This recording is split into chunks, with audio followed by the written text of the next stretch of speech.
Bonjour tout le monde. Alors comme je vous l'ai promis la semaine dernière, voilà la petite vidéo qui concerne l'utilisation du freezer paper pour découper la feutrine. Donc on est très content parce que comme vous le savez, on a refait tout notre stock de feutrine. Donc on a une centaine de couleurs qui sont sur le site. Toujours la même matière, toujours la même qualité. Ça fait 25 ans qu'on s'en sert. Donc je suis particulièrement contente de l'avoir retrouvée. Pour l'occasion, j'ai dessiné quelques petits modèles d'automne que vous allez découvrir au cours de la vidéo. Ils seront offerts sur notre site via le blog dès ce soir. Et sur cette petite vidéo qu'on a faite pour vous, on va vous montrer comment on utilise le freezer paper qui est en vente sur notre site aussi, hein, au rayon feutrine ou freezer paper, c'est tout simple à trouver. Et vous verrez que cette matière-là peut vous ouvrir bien des portes pour l'utilisation de la feutrine, pour la découpe, pour la facilité d'utilisation de cette matière qui est quand même assez extraordinaire, qui est donc une feutrine de laine. Je rentre dans les détails aussi plus tard, je vous expliquerai comment elle est composée. Rayon et laine, c'est vraiment la plus belle qualité qu'on puisse trouver avant le feutre, qui lui est un matériau noble.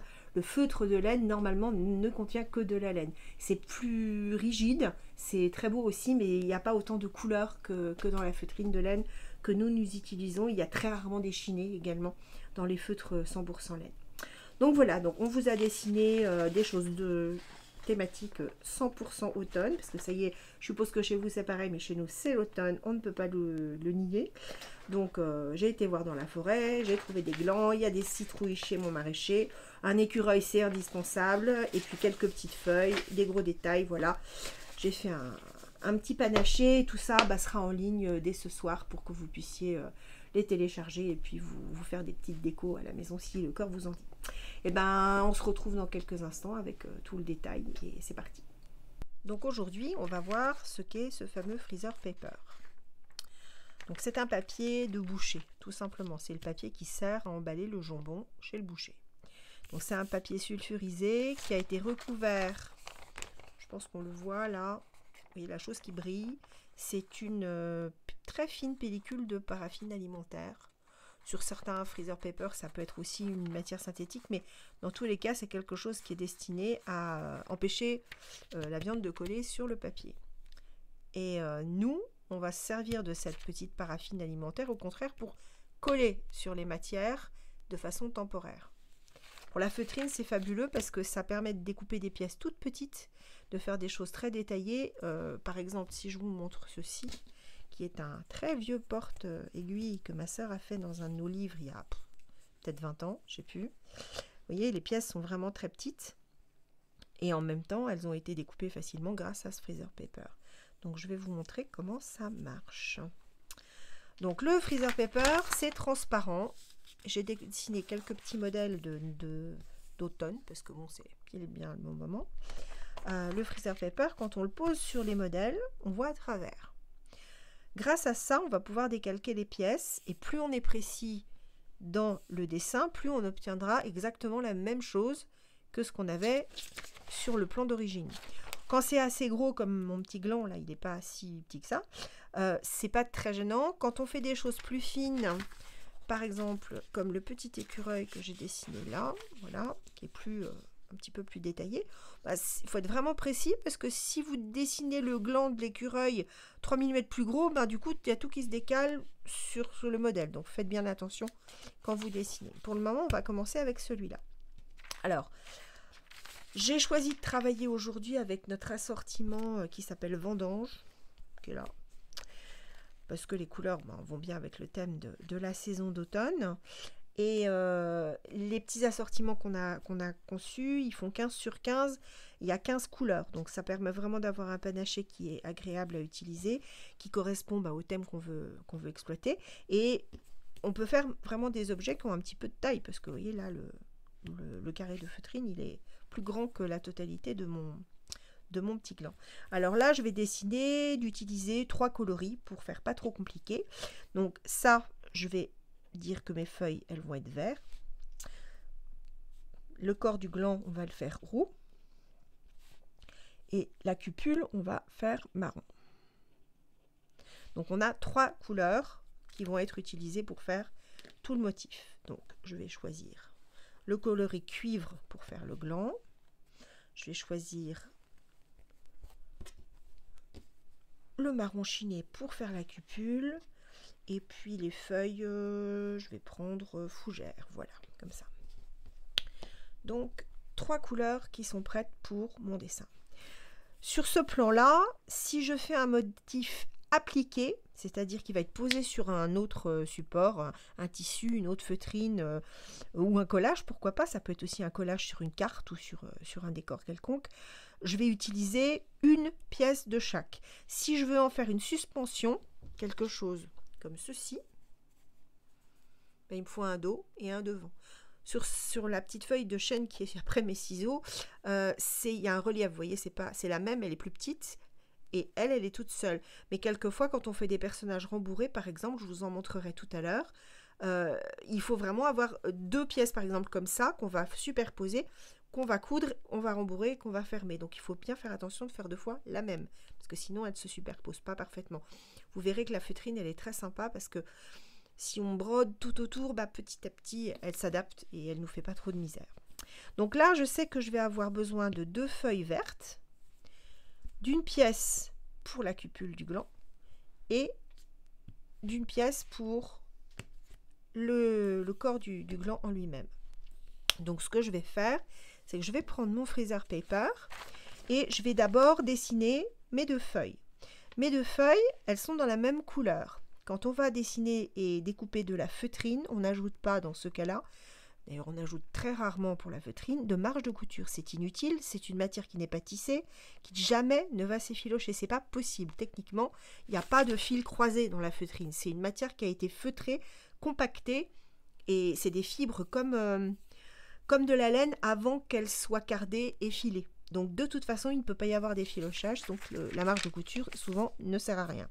On se permet d'ailleurs pour ça de faire des petits bords à vif ou des bords brodés, des choses comme ça. Comme les 2 feuilles sont dans le même vert dans mon cas, je vais essayer d'économiser au maximum ma feutrine, parce que chaque petit bout peut servir. Donc je vais rapprocher le plus possible mes 2 pièces, puisque de toute façon, je n'ai pas de marge. Et la petite astuce quand on a des petits bouts et qu'on ne veut pas perdre d'espace, c'est qu'on va toujours se dire, bon, j'ai là, moi, 15 sur 15 environ de feutrine verte. Mes 2 feuilles, je vois très bien qu'elles sont bien plus petites et que je peux me contenter de la moitié. Mais si j'ai un petit bout en vrac et que je me dis, ouh, ça rentre juste, je coupe mon morceau de freezer paper de la même taille que mon morceau de feutrine. Et c'est là-dedans que je fais rentrer mes 2 pièces. Bon, si ça rentre pas, ça rentre pas. Mais quand c'est conçu pour, notamment dans les kits, c'est souvent le cas. Il ne faut pas mettre un bout ici et puis l'autre feuille là et puis se dire, ah ma mince, la troisième elle ne rentre pas si on a 3. Il faut avoir prévu que peut-être A, B et C, il faut les composer comme ça, que là ça va rentrer. Donc c'est un petit peu comme quand on fait du patchwork, quand on fait les découpes de tissu, on essaye d'aller à l'économie pour ne pas à la sortie se retrouver avec une panne de matière alors qu'on avait suffisamment au départ. Donc là je vais préparer d'abord mes 2 petites feuilles. Donc je pose ma petite feuille de freezer paper sur le... Hop, je cherche le crayon de papier, le voilà. Crayon de papier, si vous êtes à l'aise, feutre tout de suite, peu importe. Le crayon de papier, évidemment, vous avez toujours la possibilité de récupérer une petite erreur. Quand on a des pointillés comme ça signifie que la matière va se glisser sous celle qui est dessus. Donc, il ne faut pas découper la feuille le long de la cupule du gland parce que sinon, on ne pourrait pas la rentrer dessous. Donc, en fait, on va, vous voyez, il y a un petit pointillé qui dit, ben, moi, je suis un petit peu plus grande, je vais me glisser en dessous. On n'a pas besoin de la faire immense puisque de toute façon, elles se mettent bord à bord. Donc, au début, on va simplement décalquer le motif. Alors, chacun a sa méthode. Moi, c'est vrai que comme je crayonne beaucoup quand je dessine avant, je fais des esquisses. Bon, bah, j'ai cette manie de faire plein de petits traits qui se rajoutent. Certains vont être plus à l'aise avec un long trait continu. Ça, c'est vous qui voyez. La question est, j'essaye de ne pas déformer trop, le moins possible, voire pas du tout, ça c'est nickel, le dessin. Là, c'est un dessin assez gros, donc je peux me permettre de faire ça en statique, c'est-à-dire que j'ai juste posé ma feuille dessus et j'ai décalqué. Si vous n'êtes pas très à l'aise et que vous voulez pouvoir tourner le tout pour être toujours par exemple dans le même sens, simplement vous allez mettre 2 petits bouts de scotch assez loin pour pas abîmer votre dessin. Comme ça, vous pourrez tourner tout le monde autant que vous voudrez, ça bougera pas. Donc là, j'ai une première feuille. La deuxième, je vais la rapprocher pour me dire, bah tiens, comment je peux économiser de la place en feutrine. Ah, ça se rapproche pas trop mal. Vous voyez là, j'avais un creux, j'ai mis une bosse dedans. Et là, c'est à peu près pareil. Pas la peine d'aller à touche-touche non plus. Il faut que ce soit confortable pour vous. Donc, on va reposer notre feutrine, notre freezer paper, pardon, sur le patron. Et on va gentiment refaire le contour de cette feuille.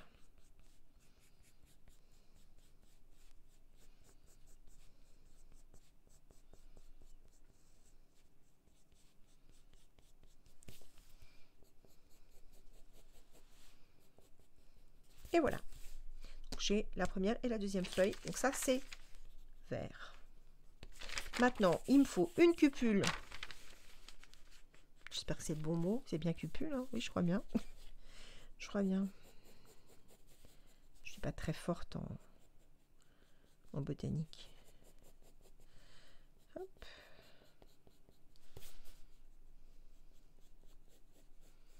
Donc là, si j'avais l'intention de faire un pompon, par exemple, pour une petite guirlande, je ferais tout de suite deux décalques de ça, deux décalques de ça, deux décalques de ça, parce que j'aurais besoin de la même chose au dos. Je pourrais aussi me contenter de faire une de chaque et de prendre un grand morceau de feutrine et de faire le contour complet. Ça suffit souvent quand on veut faire une guirlande qui va être suspendue contre un mur ou sur un manteau de cheminée, par exemple. Alors que si on veut faire des petits pompons, par exemple pour un mobile, c'est plus joli si de dos et de devant, ils ont le même aspect. Donc à ce moment-là, on ferait vraiment 2, 2, 2 et 2. Et le corps, le fruit, alors lui, vous voyez, il va être plus grand parce qu'il va se glisser dans la cupule. Donc le petit monsieur gland, le voilà. Et là, j'avais été jusqu'au petit détail de la boule du haut. Donc la boule du haut, on va dire qu'elle va être marron comme la cupule. Donc je vais la mettre là. Hop. Et voilà. Donc maintenant, j'ai 3 pièces qui sont prêtes. Du vert, du marron, du roux. Voilà. J'ai plus besoin de mon patron pour le moment. On va le mettre de côté si j'arrive à l'attraper. Donc on a les pièces qui vont être vertes, les pièces qui vont être marron et la pièce qui va être rousse. On va d'abord séparer tout le monde. Donc je vais couper le freezer paper qui va servir pour faire les pièces vertes, le freezer paper qui va servir pour faire les pièces marron et le roux. J'ai 3 petits bouts de papier. Alors maintenant, on va repasser. On pose la feutrine sur la table à repasser. Le fer à repasser, il est sans vapeur parce que ça ne sert pas à grand chose. C'est de la feutrine de laine, ça n'est pas de la feutrine de nylon. Il n'y a pas de nylon là-dedans, il n'y a pas de matière synthétique. Laine et rayon, c'est en gros laine et fibres de bois modifiées. Ce qui veut dire que c'est une matière qu'on peut repasser. Avec, on peut faire tout. On peut faire des bérets, on peut faire des mitaines, on peut appliquer ça sur du pullover, on peut faire des objets qui ne vont pas s'user. Hein. Je vous remonte mon petit bazar là qui a 20 ans. La mythe a trouvé qu'il avait bon goût, mais à part ça, il va toujours très bien. C'est pas du tout la même chose que la feutrine synthétique avec laquelle on fait des décors de carnaval, des choses comme ça. C'est pour ça qu'on peut vraiment s'en servir pour des objets décoratifs. Et c'est pour ça qu'on peut la repasser. D'ailleurs, on peut faire plein d'autres choses avec. Je vous montrerai une autre fois une autre étape qui est très intéressante. Notre ami freezer paper, il brille, c'est là, on n'a pas dessiné. On ne peut pas dessiner de toute façon du côté de la cire. Si par hasard vous le mettez à l'envers pour dessiner, vous verrez tout de suite qu'il n'y a rien qui trace. Donc, côté dessin vers vous, vous le posez sur la feutrine. La cire est posée sur la feutrine et là on va poser le fer dessus.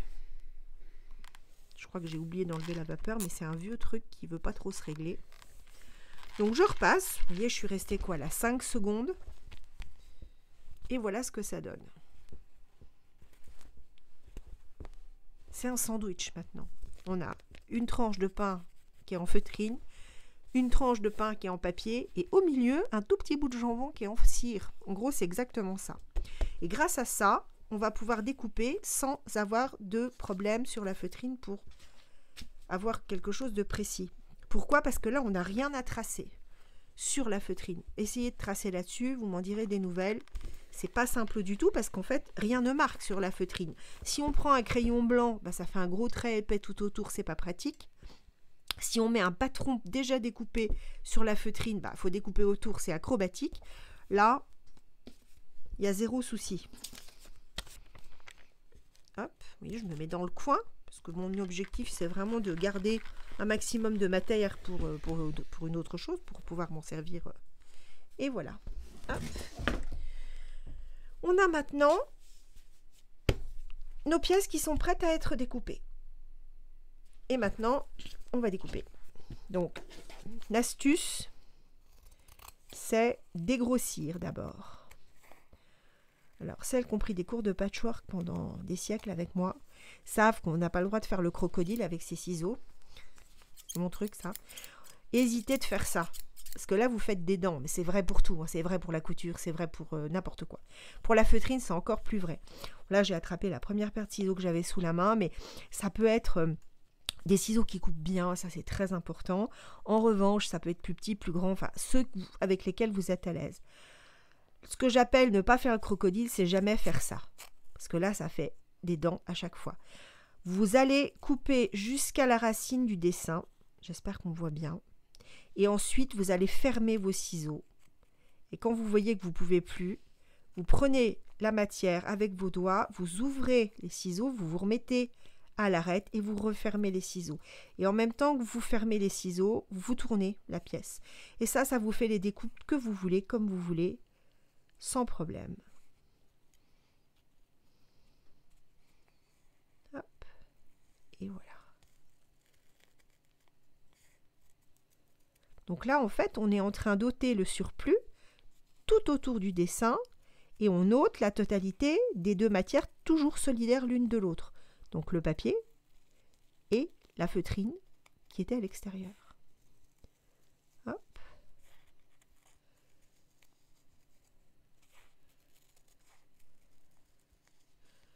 Voilà.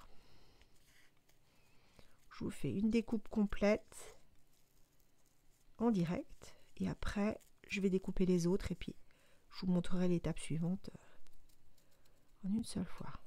Hop! Donc voilà madame feuille de feutrine et voilà la chute. Pour finir, je vous montre ce qu'on peut faire de tout petit avec cette méthode. C'est grâce à ça en gros que j'ai pu créer des choses aussi minuscules.